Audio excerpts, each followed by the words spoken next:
Hello and welcome to another week of TV. It's all we've got. I'm Lauren Denikian and I'm joined by my dad. Yes, George Denikian. Hi, Lauren. How are you? Good. I just kind of wait in the hopes that you just say your own name. I only say it because people will probably watch and go, that's not him. Yeah. I bet you there'll be people saying, that's not I'm sure there's him. probably a few people Yeah. that are questioning Well, just for a how start, legit they've never seen me smile.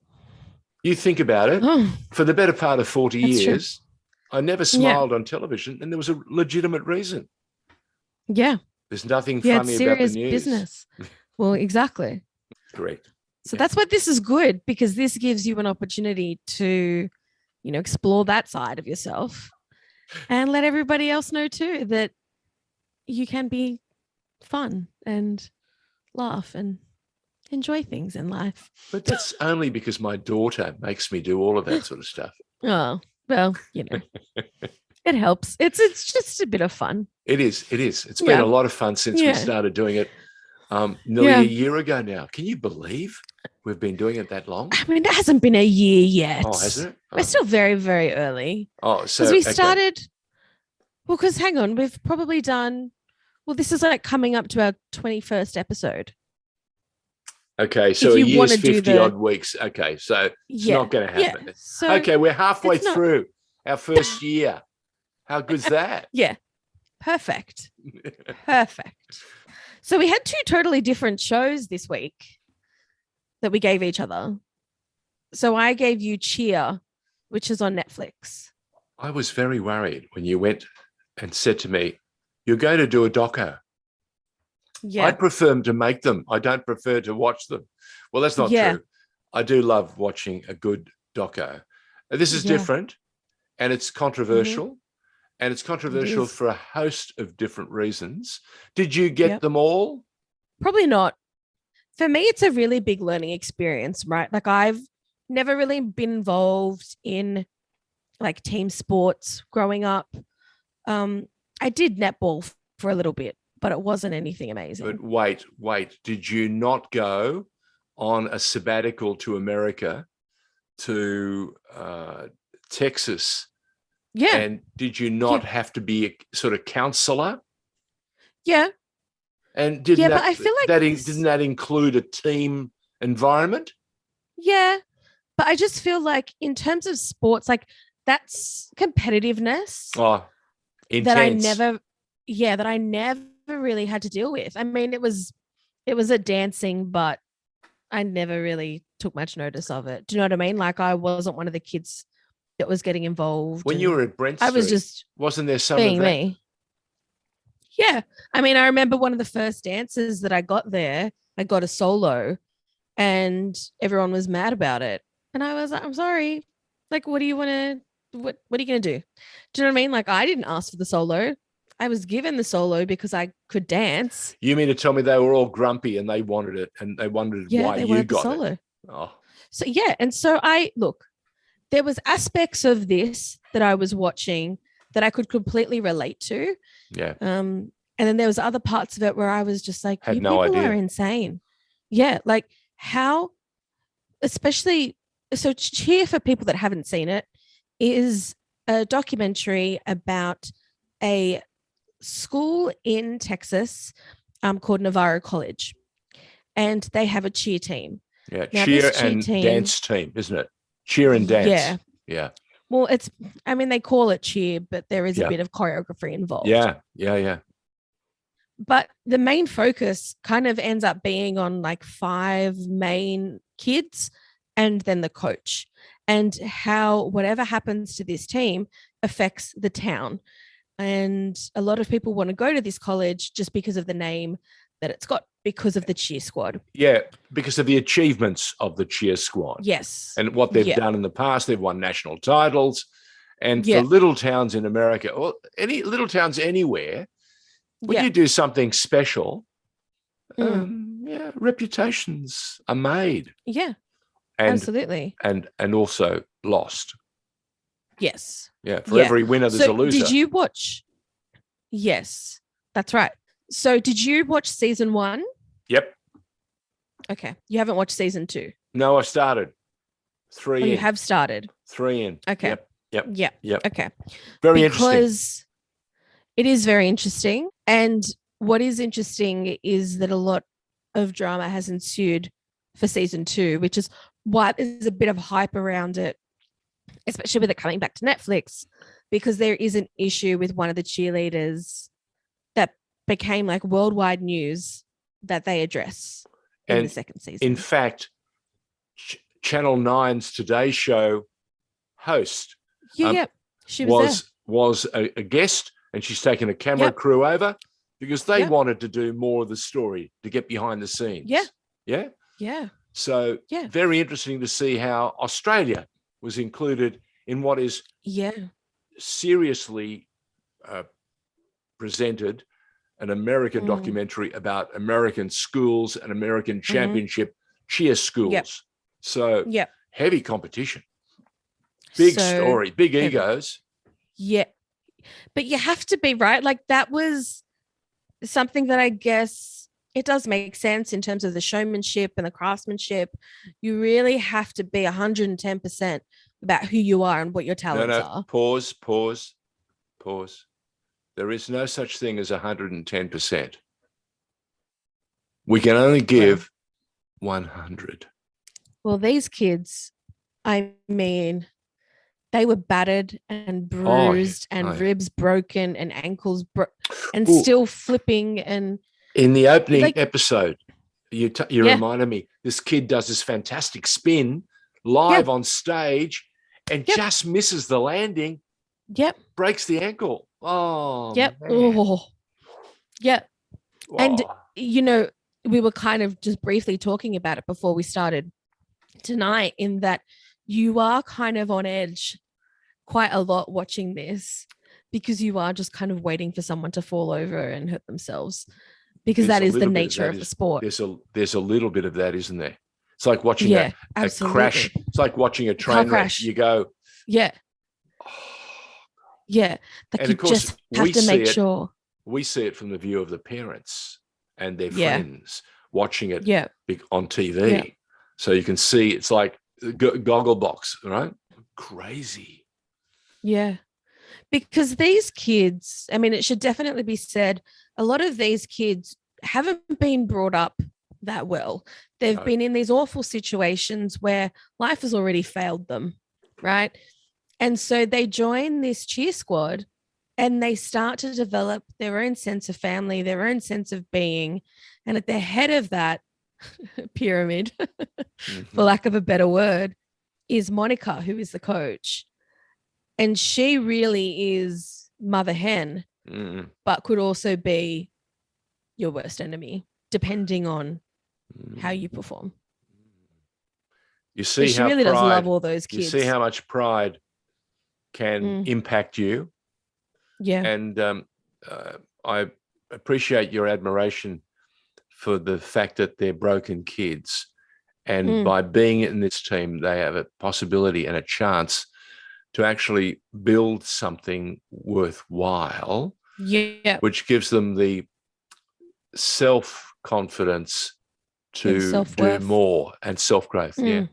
So on that level, it's very interesting TV program. So interesting. It's called Cheer. And you asked me to labor to get through it.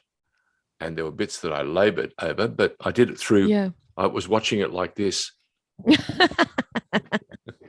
So what did you think? Because you grew up playing sport. Yeah. You were big in soccer. Cricket, athletics. No, for me, I saw everybody I've ever played with or played against. Yeah. You see the egos, you see the desperates, you see the people who that's all they've got. So it's not just a dance routine. It's not just an exercise. It's their whole being. That's pretty. It's like, I suppose it's a bit like what you and I have seen and appreciate about Broadway. When you go to Broadway in New York, and people say, why do they rave over it? Because you not only see brilliant performers, You actually see a brilliant audience that has lived and learnt and also been hurt, and they know how much they can affect a performance by their support. Yeah. So it's really, really interesting. And that's what cheer does for me. It's a spotlight on a team out of Navarro, which is this college that you said so well. And it's every step they make. A couple of steps forward, a few steps back. Yeah. But all the time it's Navarro and what it means to them and their town. Yeah. And it is basically the journey. It kind of breaks it down into, I guess, like a timeline of how they train and how they prepare for Florida, which is a really, really big cheer national championships. Yeah. And they've won 13 years in a row at that point, or like 13 years on and off kind of thing. Yeah. They're very much champions. And there are kids, it's definitely worth mentioning that we have cheer here. There definitely are cheer schools here. Right. I don't know how big it is. Yep. Because it kind of all happened after I was that age group. So the whole cheer community is obsessed, and kids start at a young age and they look up to these cheerleaders and they want to be like them. And because, No, I was going to say, you're so right, but it could be any other activity. It could be horse riding. Di and others will tell you when you've got to get up at 4 o'clock to make sure your horse is ready. The horse float has got everything in it. You can't forget your clothes. You got to make sure that everything you're wearing is spot on. Schmick. Yeah, exactly. If I'm playing cricket, I had to have my cricket kit ready 3 days before Saturday morning, and I had to make sure I had extra soxes. If I needed, a box protector, it had the proper strings on it to hold it together. All my bats were oiled. So whatever endeavor you do, and if you love it and care for it and really want to be good at it, you can't do it half-heartedly. And you watch golfers. They're there through, torrential rain, but they want to get their Saturday golf day in because they're playing in the pennant, or they're playing in the medal, or they're playing whatever in their foursome, their competition, and they're playing against all the other members in the club. And no matter the grade, they're all like this. So that's what it shows you. Yeah. It was really fascinating to me. And the effect that it's had since the show aired, you would have seen in the first episode of season 2, is that all the kids that were shown have gone on to be somewhat celebrities with their, however many minutes of fame. Oh, yeah. And been given opportunities that's the other thing. They probably never would have had before. Correct. But it also rears the ugly head of more narcissism than ever before. Wow. Yeah. I've got more followers than you've got more followers. Yeah. Yeah. And they're charging people on Cameo for like video. Like, I don't know. Yes. It's a very interesting world out there. And I watched season 2, and I've got to say, it just gets more and more interesting, and you learn more and more about cheer, the community. In the second season, you also get to meet a school that's also nearby called Trinity, and they were apparently better than Navarro back in the day. Yeah, but their standards have dropped, and they've got to rediscover. Let me tell you. Yeah. They've learned a lot. Okay. So it's a very interesting season, like season 2. If you haven't seen it yet, definitely, get on it. Netflix. Just Netflix. Cheer. Fascinating watch. Name. Okay. Yep. I'm with you. So how did you go with your assignment? Yes. So also on Netflix, you asked me to watch The Witcher. which season 2 has dropped. I think it dropped just before Christmas or something Correct. like that. Yep. So I am up to season 2, actually. I think I'm up to season 2, episode 2. Yeah. So I've done a lot of watching of TV series this week, let me tell you. Watching The Witcher. Watching The Witcher, yes. Now say that 3 times fast. I loved it. And do you know what I think? Yeah. Do you know what I think I loved about it? I don't Henry think this will give Cavill. anything away. Oh, I mean, yes, Henry Cavill is just incredible. Oh my God. Even just like when he walks away from the screen, it's like, oh my God, what a man. You know, like he is all man. Anyway. Not like your father. No. You are all man, Dad. Thanks, baby. A little shorter. What? Thank you. Well, I have to fit on your screen. That's had you given me more headroom, I'd be fine. So what I liked about The Witcher, actually, we should probably give a bit of a premise, right? We should probably tell people. Do you want to break it down for everyone? It's again based on a game and a series of books, and it talks about a place and a time. It's a bit like Wheel of Time. It's like the Game of Thrones in that they have to teach you, or you know, about the characters and how they fit together, whether they're elves or whether they're magicians or whether they're monsters, or whether they're just good people trying to survive. And there are a group, a not very big group, called the Witches, and they are bred to battle the monsters, and they have a bag of tricks, and Henry Cavill plays the extraordinary character who features throughout this series.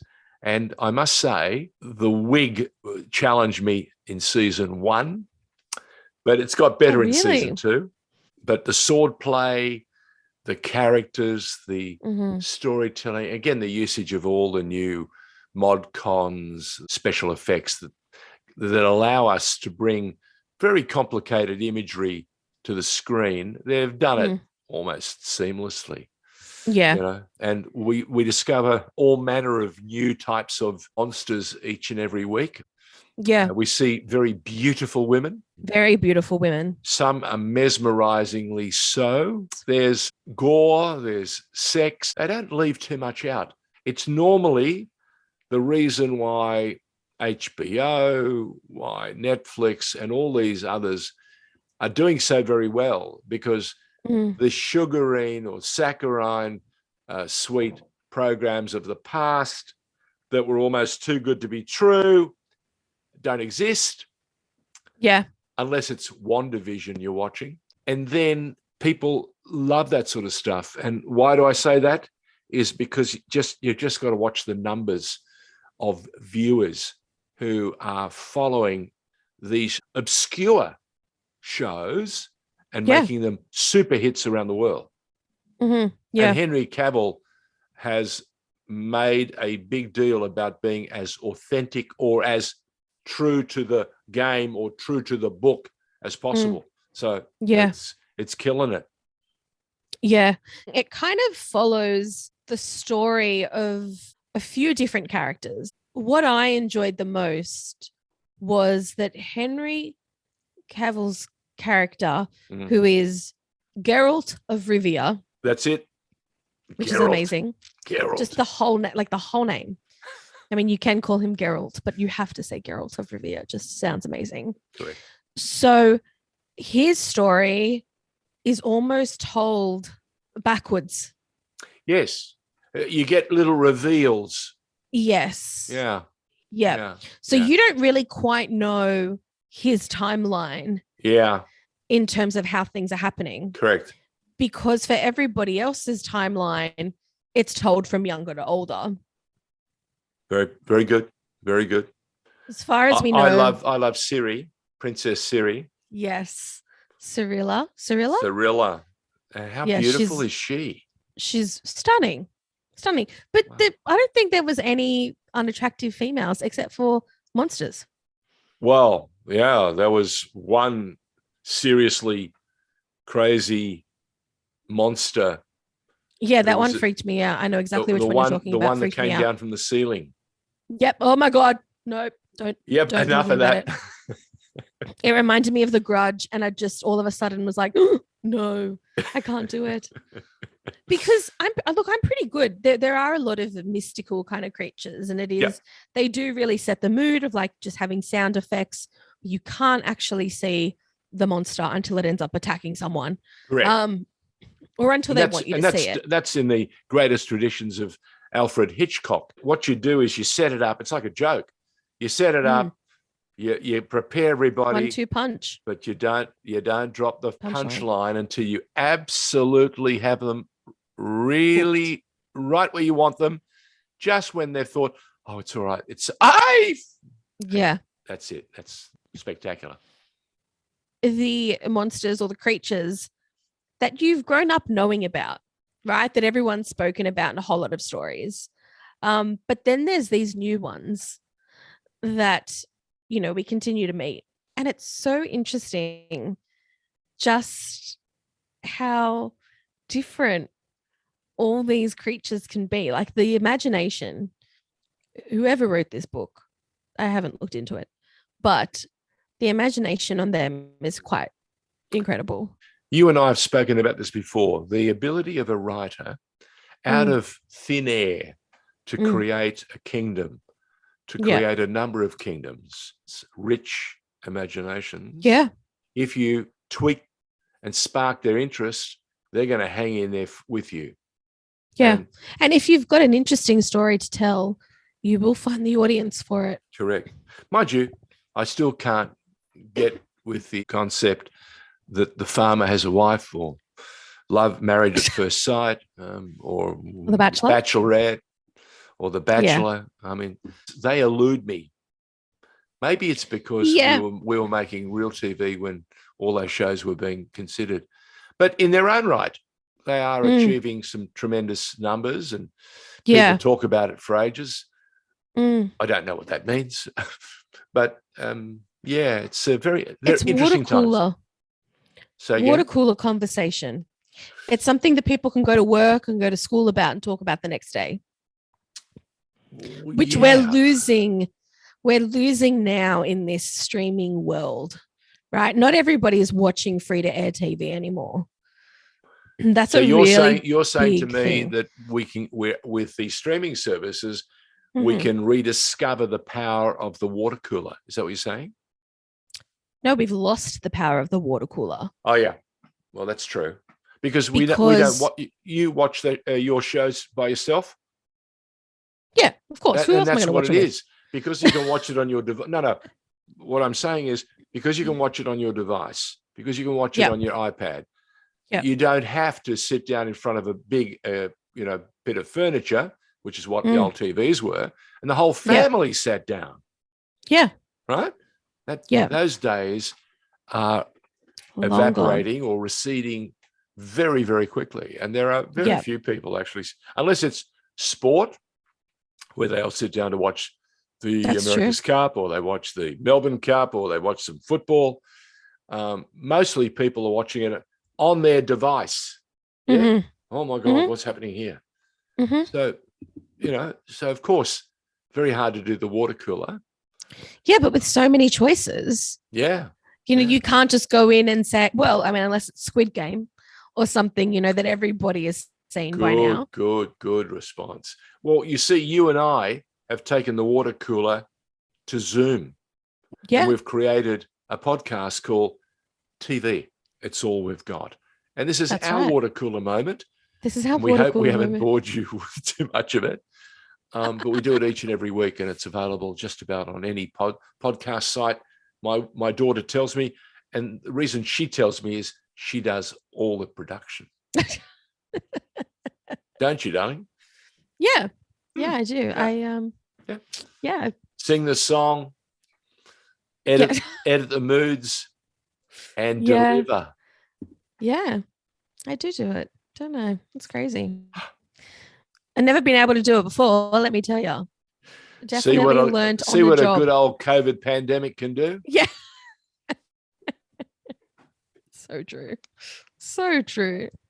So, was there anything else you wanted to say about The Witcher besides hot women and Henry No, Cavill? you've just got to be patient to get through the opening episodes because it's a little complicated. Like all of these, when you're discovering a whole new world and languages, and you notice the other thing that audio struggles with, when Henry Cavill speaks as Geralt, he's like he's down here, he's talking about it, and they don't project. So you go, is he mumbling or is he talking? Yeah. Now some do it so well you don't miss a beat, and others you go, I need the subtitles. For me, it's The Witcher is an acquired taste, but if you stick it through, you'll be rewarded down the track.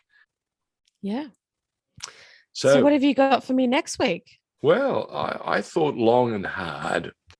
You've watched First Blood? First Blood? First Blood. No. Oh, sorry, New Blood, not First Blood. New Blood. New Blood. No. New Blood is Dexter. Oh. The new Dexter. See, I haven't watched original Dexter. What? Yeah. Okay. Yeah, I never watched the original Dexter. Get with Paramount Plus. Okay.